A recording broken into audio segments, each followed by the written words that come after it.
an engine of war.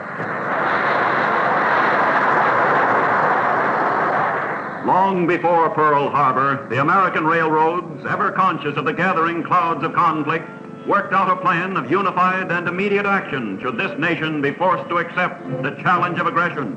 To their everlasting credit, this careful planning was not to be in vain, for suddenly the infamous blow was struck. And overnight, engines of peace and progress were transformed into engines of war in a conflict unparalleled in the annals of human history. The die had been cast. The decencies of mankind were the stakes, and squarely upon the success or failure of the American railroads rested the fate of the nation, for only that nation possessed of adequate rail transport could hope to survive the ordeal of total war. But did this nation possess adequate transport facilities? Could Santa Fe shoulder her share of the tremendous burden? Would Santa Fe meet the strain of wartime traffic without delay or confusion? Well, as man can best be judged by worth of deed, let us look at the record.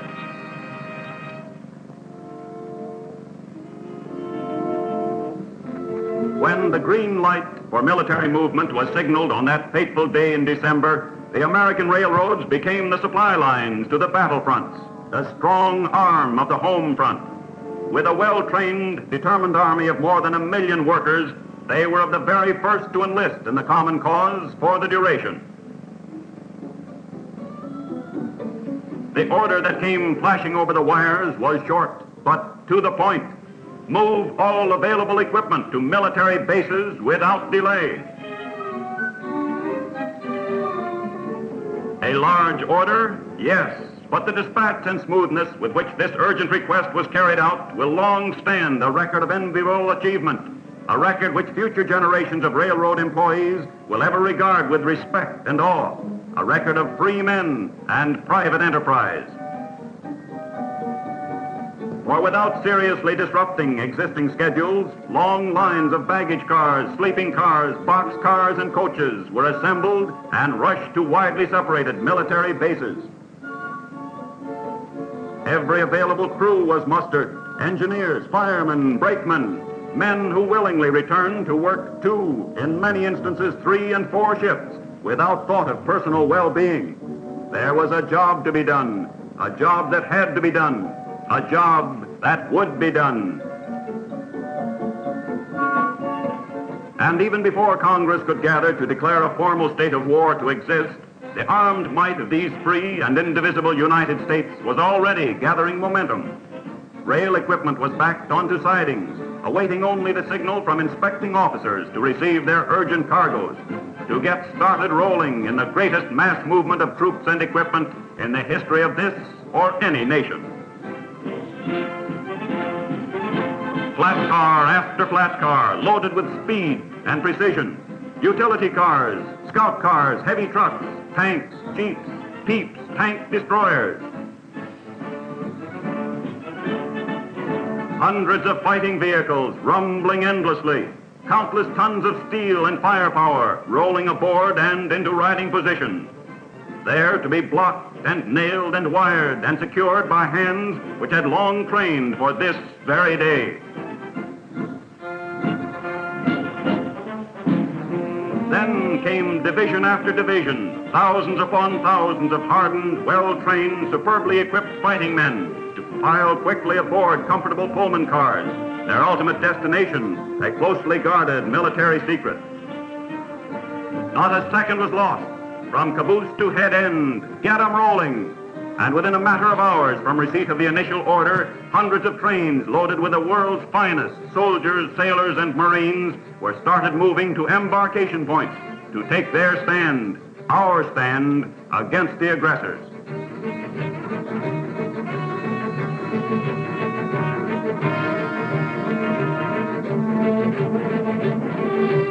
Would the American railroads meet the strain of wartime traffic without delay or confusion? Railroad men know their jobs. They know those jobs well. In the first months of this globe-encircling conflict, they moved more men and more equipment and with greater speed and efficiency than during the entire span of World War I.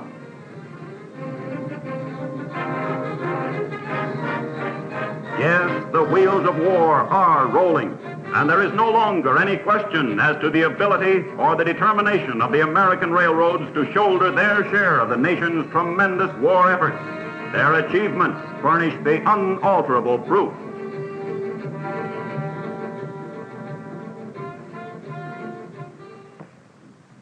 But great as is the demand for the movement of troops and equipment, it still remains only a small part of the real job the railroads are doing.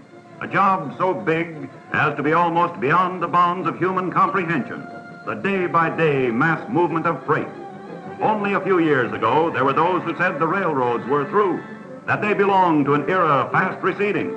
Well, today, they are literally the lifeline of America, and every day, more than 40,000 trains are started moving, with Santa Fe alone operating as many as 1,800 trains every 24 hours.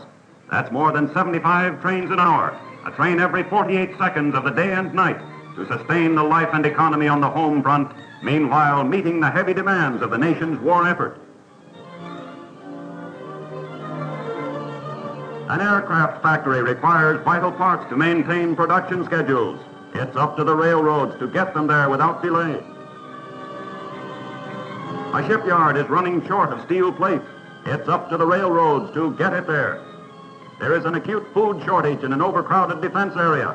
It's up to the railroads. Are the nation's railroads getting their cargoes through on time? Well, just look at those ships being born through the untiring efforts of thousands of free American skilled workers, from rail-transported, prefabricated steel plates. Liberty ships, corvettes, destroyers, carriers, tankers, invasion barges, being built and launched in ever-increasing, never-ending streams as America's answer to the menace of the Nazi U-boat and the boasted invulnerability of the Jap and his conquests. Look at those carloads of beef on the hook, luscious big juicy steaks, and hides for shoe leather, which the railroads are delivering to the nation's busy packing houses. And bacon for America's 130 million industrious citizens at home and abroad. Throughout the 48 states, in country elevators and in the massive storage bins of the cities, tons and more tons of ripe golden grains are being delivered and stored, ensuring ample supplies for domestic consumption and for those hungry nations across the seas. From producer to consumer, potatoes, important freight.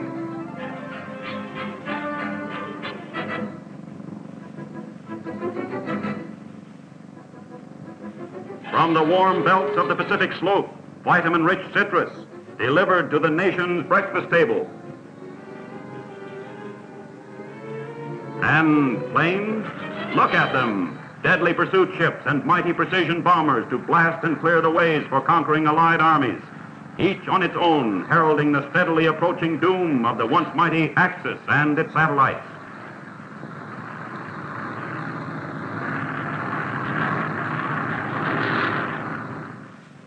Yes, the American railroads are getting the freight through, and not only are they getting them through, by their unstinting efforts, they are actually helping to build the ships and planes and tanks and jeeps, are helping make the shells and the munitions to feed into hungry guns just as surely as though they were standing working on the production lines.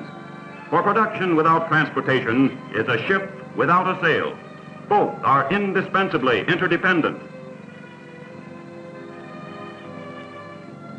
But not only must the railroads transport the bulk of the finished products to feed into the maw of this hungriest of all wars, to them also falls the vital task of supplying an uninterrupted stream of raw materials to the nation's widespread factories. For the battle of production begins far from the lathes and the mills, deep down under the earth, where men go searching for the raw materials from which will be shaped our victory.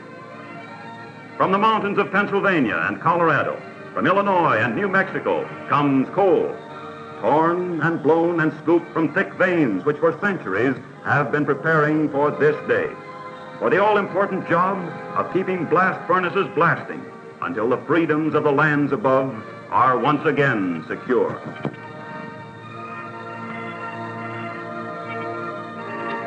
From the vast reservoirs of Oklahoma, Texas, and the great Southwest, oil, the black gold of mobility and striking power, without which the battles on far-flung invasion fronts, as well as the economy of the home front, would but despair and die. At the outbreak of war, the nation's railroads proposed that they could move 200,000 barrels a day, if they had to. At that time, this was regarded as being hardly more than a daydream. But this was not the first proposal the railroads were to make, and to make good. Not only have loadings passed the 200,000 barrel a day figure, but at one crucial point, the railroads, proving they could meet any emergency, transported 1 million barrels a day.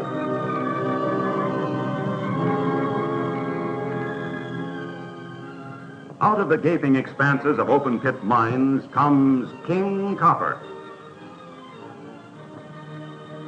Huge mechanical shovels continually eat away at nature's seemingly inexhaustible supply, lifting 8 cubic yards with each ravenous bite.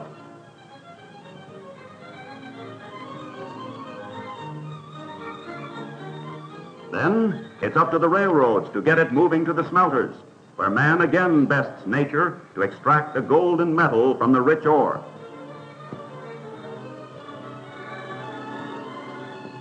From the Gulf Coast comes sulfur. Brought to the surface by the ingenious use of forced steam, the yellow chemical soon hardens to become gaudy, flat-topped mountains, then a muffled roar,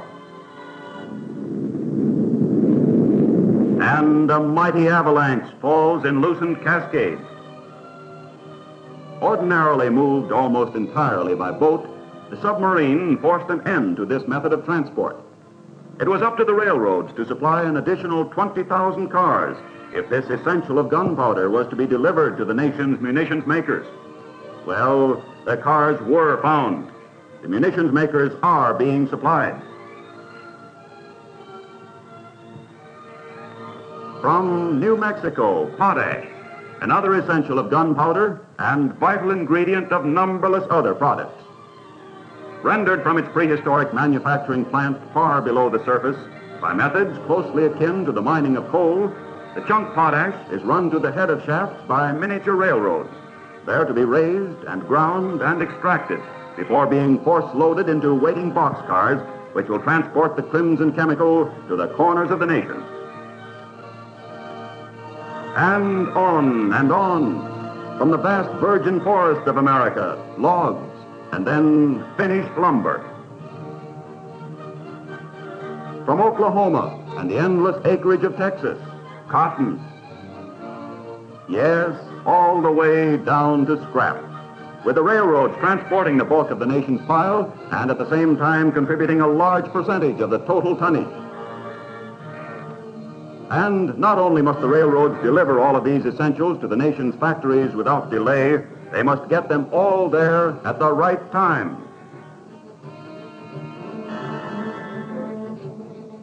But all of this vast and steadily increasing traffic burden is not being handled without difficulties.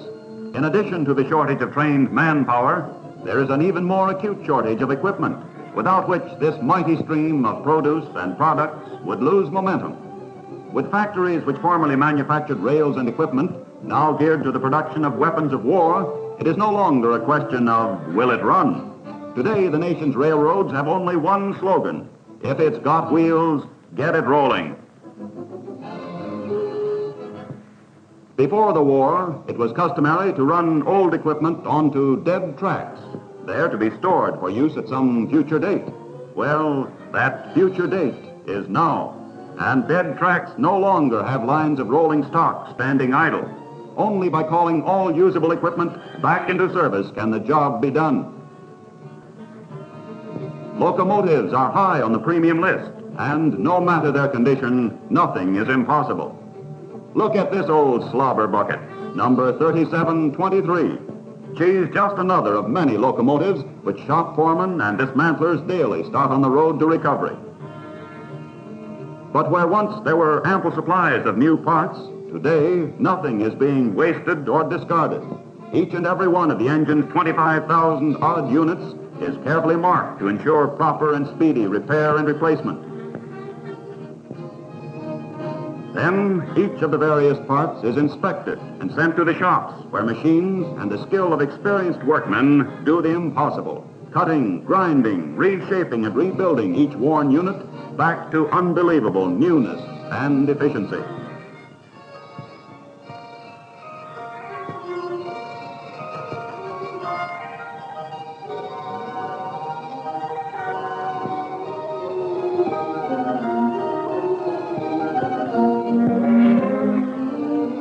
Old fire break is removed and replaced.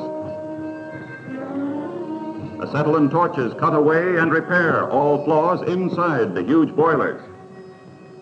Piston housings are rebored to ensure driving power once the locomotive returns to the rails. And huge wheels, worn and flat from thousands of miles of hard running, are cleaned and dipped and sprayed and lifted again into the shops, where new tires are fitted securely by expanding temperatures.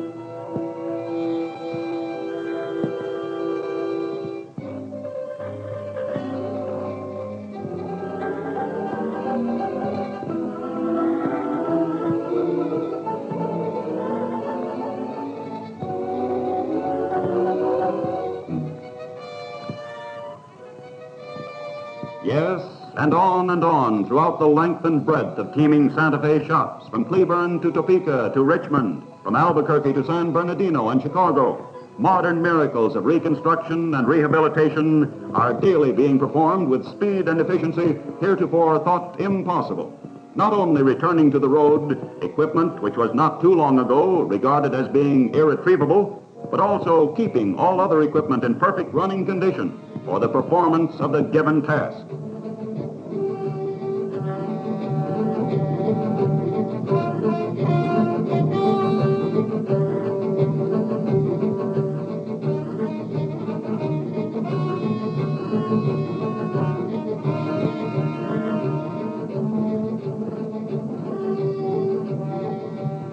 For locomotives are not the only type of equipment which must be repaired and rebuilt. Look in any car shop and you'll see lines of old gondolas and refrigerator cars and box cars being torn down, rebuilt, and painted to bring them back into immediate service.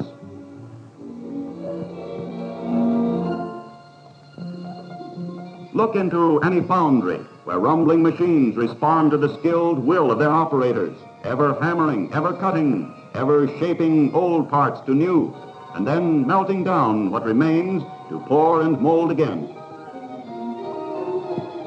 Look into the metal shops and see sheer weight and deft manipulation shape thick steel as though it might well be the thinness of tinfoil, and gears which must be ground to within 1/1000th of an inch, and valves and gauges and air brake meters. In each and every department, the story is the same. This is a war of movement. Let's keep 'em rolling.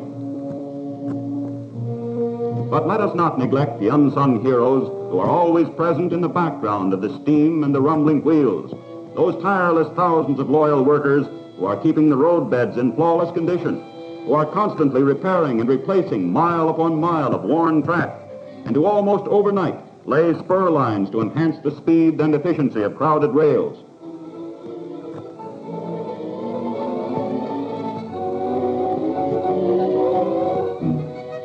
Give credit to the tower men who direct the constant flow of heavy traffic, to the bridge crews who daily construct and repair important spans over deep and yawning defiles, to the conductors for their patience and ingenuity, to the local station agent whose day is endless, to the busy ticket salesman and his problems, to the dispatchers who keep the trains rolling on schedule, to the thoroughness of the signal maintainers, to the efficiency of the telegraphers, and to those other thousands of tireless workers, high and low, too numerous to mention. Give the railroad man his due, for each and every one on his own is an important cog which must function smoothly, else confusion and disaster result. Did I hear someone say not to forget the women? Never fear. every rail that is laid, every train started moving, all freights and passengers carried, require a multitudinous detail of office work. In ever-increasing numbers, women are helping the railroads to maintain their high standards of service to the nation.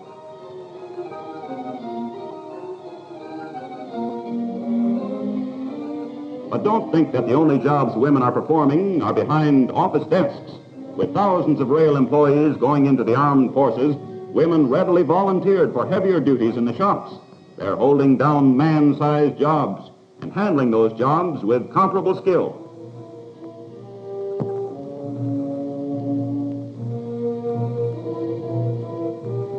Yes, the wheels of war are rolling. From cowcatcher to caboose, the American railroads are winning as important and as tough a battle as has ever been fought.